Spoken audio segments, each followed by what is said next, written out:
Previously on Night of the Flutterbat. I have a bad feeling, sister, Luna says.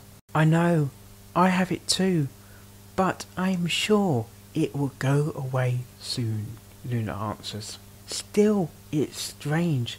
What could be causing it? You're awake. A voice echoes as a full pair of hungry red eyes appears the darkness surrounding them. Moon lit up a bit as moonlight beams in. Flutterbat, Scootaloo, Trixie and Rarity were all vampires. You know Cess will find out about this, Luna yells. Oh, I shouldn't worry about that, darling, Rarity says. We have that covered. Anyone who finds out is killed or becomes one of us. I will never join you! Twilight may not be strong enough to harm you with magic, but I am. Now Twilight! Luna yells and Twilight cuts the ropes with magic as the pony leap for the two. Luna shouts a spell. So! They're gone! Abject hiss. How? Slippery little ponies. Scootaloo growls. What do we do? Rosie asks. We let them go. Abject spits. We can take care of them later. My little pony, my little pony. I used to wonder what friendship could be, until you all shared its magic with me. Big adventure, tons of fun, a beautiful heart, faithful and strong. Sharing kindness, it's an easy feat, and magic makes it all complete. You're mine. Did you know you're all my very best friends?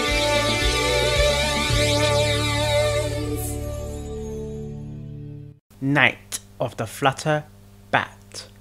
Chapter 7. Cure. Princess Twilight and Luna remained at Canterlot Castle for the night, which was under heavy guard. In the morning, Luna and Twilight boarded a train to Ponyville to achieve their things they would need for their studies. So why is Celestia moving us to Canterlot? Luna asks.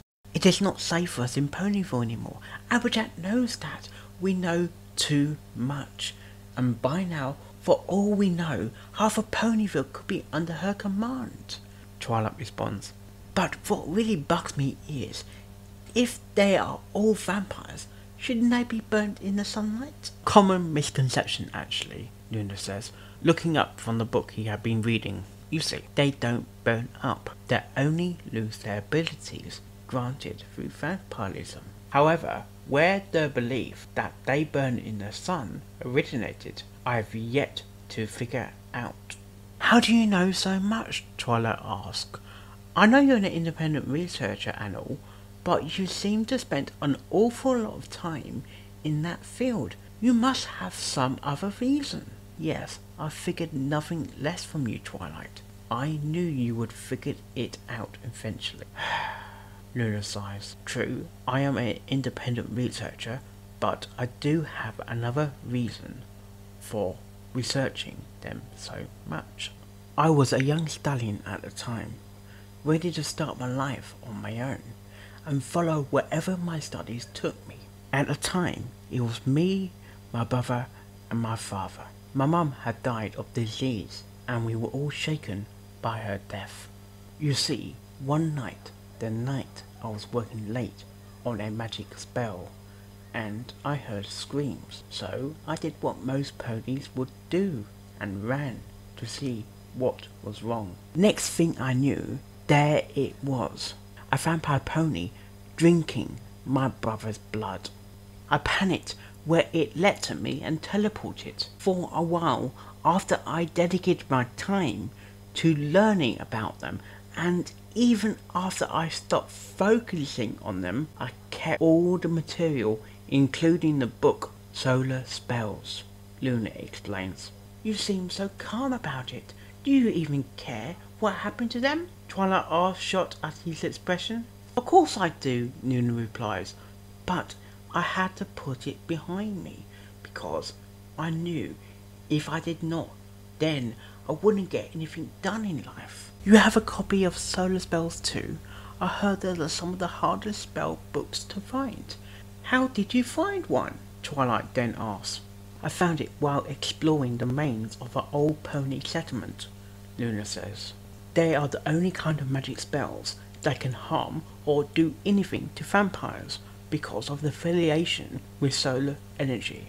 Still, what I find puzzled about is that during the day Fluttershy is kind and sweet, but when she turns into, well, Flutterbat, she was a lot more sinister, as if she and Flutterbat were two different personalities. But in all my readings and research, I've never heard of such a thing. That is interesting, Luna, Twilight says as the train stops. So we get what we need, and then we hightail it out of here, right? Twilight asks and Luna nods as they exit, and Twilight gets the conductor's attention. What can I do for you, Princess Twilight? He asks. Me and my friend will only be here a little bit. Can you hold up the returning to Canterlot for us? Gee, I got a schedule. I can give you half an hour, he says. That will be more than enough time, Luna says, as he runs off and Twilight flies, both going to their residence. Twilight lands and calls to Spike, who runs in. Yes, Twilight? He asks. I need to get me my copy of anything on supernatural animals, she says.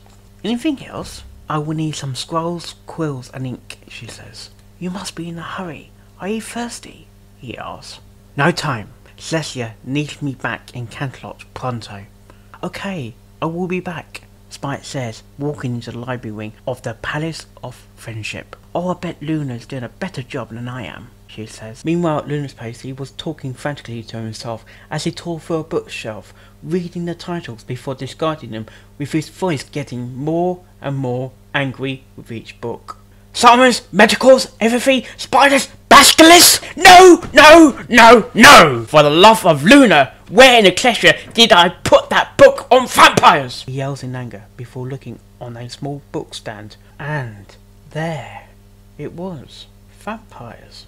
The complete history, biology and reference guide was sitting on it. Angered with himself, he faced her with a heavy sigh and picks it up with his magic. At the same time, he puts the books back on the shelf. He could reorganize them later, but right now he had to get his stuff around. He puts the book back in his bag, runs over and grabs some quills, scrolls and a bottle of something before he runs out looking at the small clock he bought. He still had 20 minutes, so he decided to pay Sakura a visit. Luna walks to Sakura's house and knocks. Sakura soon answers. Ah, Luna, you could not come in here sooner. She smiles. I have the brew ready, she says, leading him in, and a big bottle of a dark blue potion sat on the floor next to the cauldron she used for her brewing. This should help more than a few. 1 drop on the vampire is all it will require. Will this work on a queen vampire? Luna says. Will this work on a queen vampire? Luna asks, and the Zebra shakes her head. You do not know this, but the queen vampires have a special essence, she says, and only ancient waters of churches can cleanse. Luna just sighs. Thank you, Sakura, he says. I hate to be rude, but I am in a hurry. He sighs, warping to the train station. 10 minutes left. He sighs, thinking what he was told. Those churches are long gone. The last record of anything was before Celestia ruled Lucretia. The only place I can think of finding the water would be in the Everfree Forest. I've heard some old ruins are in Everfree Forest, but I don't know what of. Back with Twilight, Spike had just come out with the books, quills, scrolls and ink that Twilight had requested. Here you are, Twilight. He pants. All at work. Make me thirsty. Can I get a drink? Twilight then laughs at the statement. Why would you have to ask for a cup? Twilight stops as she sees Spike's red eyes. Oh no! She panics as he leaps at her, but she teleports backwards to the door. Out of fear, she opens it and runs to the station where Luna was waiting. The two board the train and it takes off. After she catches her breath, she sees his eyes demanding to know what happened, and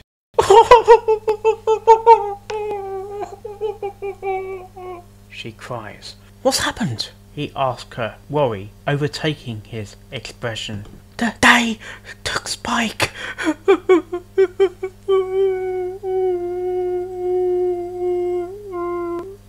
She sobs. "Spike?"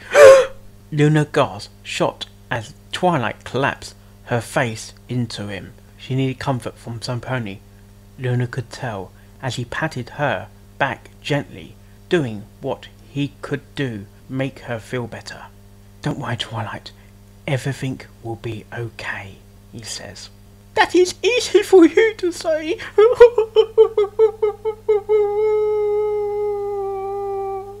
She sobs. "You didn't just lose your best friend." "But I did get something to fix that," Luna replies, and Twilight backs away, wiping her tears. "What?"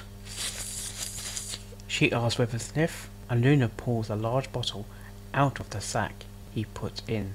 It was an old apple sack from Sweet Apple Acres that was just perfect size for the large potion. "What is that?" Twilight says. "The cure," he answers.